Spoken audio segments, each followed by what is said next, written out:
Kamustahin naman natin ang behind the scene ng isang araw, ikatlong yugto. Ito pelikula. Paano kaya nakaka-relate ang ilan sa mga artista sa kanilang role na ginagampanan?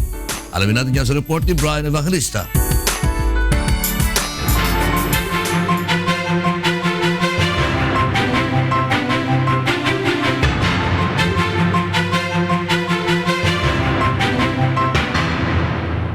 So talagang mapupuno yung puso mo na parang ang sarap manood ng ganitong pelikula.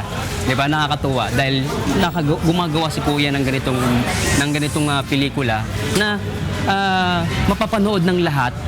Isa si Joseph Ison na artistang gaganap bilang pulis na katambal ni Kuya Daniel.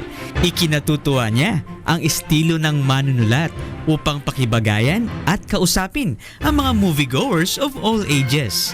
Katunayan, mismong mga artistang nagsiganap dito ay nakarelate sa kanilang papel tulad lang ng teen star na si Michelle Vito. Action. Halos lahat ng ginusto mo nasunod. And yet you're still a beater. Yes, Dad, tama ka. Siguro nga nasa akin ang lahat. Pero saan ko dadalhin lahat ng to? Sa impyerno? Kailangan mo ding maramdaman na meron kang mommy at daddy na hindi lang basta pinapaaral ka, pinapahain ka, pero yung nakakausap mo sa mga bagay-bagay, yung nakaka-bonding mo, yung kapag may problema ka, nakakausap mo sila, and yung nag-guide ka, yung alam yung nangyayari sa'yo.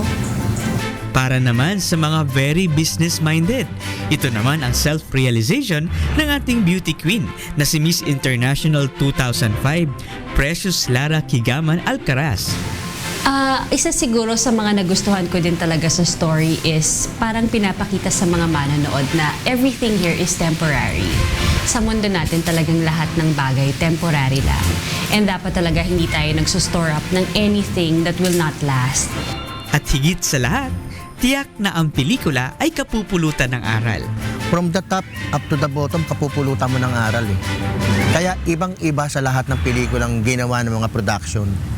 Sa lahat-lahat ng makakapanood nito, sisiguraduhin ko po sa inyo, masisiyahan kayo, kapupulutan nyo po ng aral.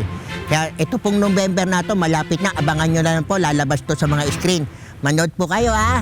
Sige, kita-kita po tayo. Bye-bye! Brian Evangelista, UNTV News and Rescue, Papalit, Pampanga.